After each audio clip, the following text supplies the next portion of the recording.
Back in his world, Sasaki realizes that today is Kohai's farewell party. They meet at a restaurant, where Kohai wonders if Sasaki would join his new company, and Sasaki says he can't. Kohai thinks it would have been nice to have him in his company, saying he has been much more vibrant these last few days. On his way home, Sasaki thinks about what Kohai said, but he's interrupted by an ice crystal flying towards him. He notices a man threatening a woman with magic, and even though he finds this weird, he attacks the man with an ice spell. The ice begins to spread on the man's body, and since Sasaki doesn't know how to control the power, he thinks that the man is about to die, but the woman dissolves his ice.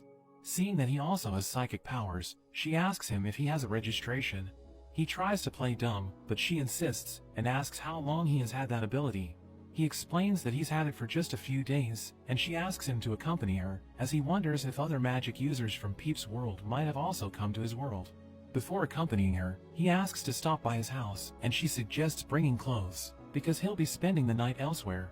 Packing his bag, Peeps warns him that she doesn't seem to have much mana, and since she refers to magic as something psychic, Peeps thinks that her powers must be different from the magic of his world.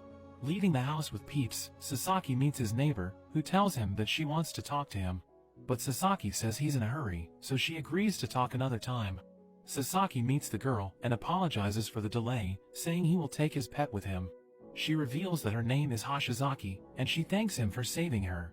Along the way, she explains that psychics are like mages, with powers that appear spontaneously, and only 1 in 100,000 manifests these psychic abilities, but once someone's ability manifests, it never changes, saying a psychic can only have one power. Hashizaki explains that she can manipulate water and alter its temperature. She informs him that many of these abilities are dangerous, so people often use them to commit crimes, revealing that the man who attacked her is a criminal. Hashizaki adds that her job is to exterminate such people, and she reveals that when the psychic manifestation occurs for the first time, they're required to register with the supervising authority in Japan. This is a secret organization, and few people in the country know about its existence.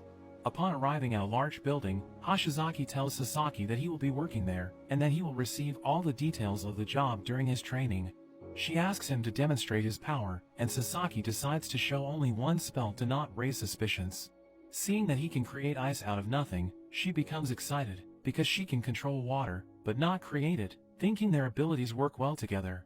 He's worried about partnering with a workaholic, and tries to say that he's not the adventurous type, but Hashizaki reminds him that they can earn a lot of money if they work hard.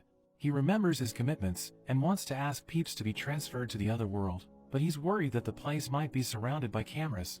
So he decides to go outside, and Peeps informs him that they're being followed. Sasaki thinks about notifying his contacts in the other world about his delay.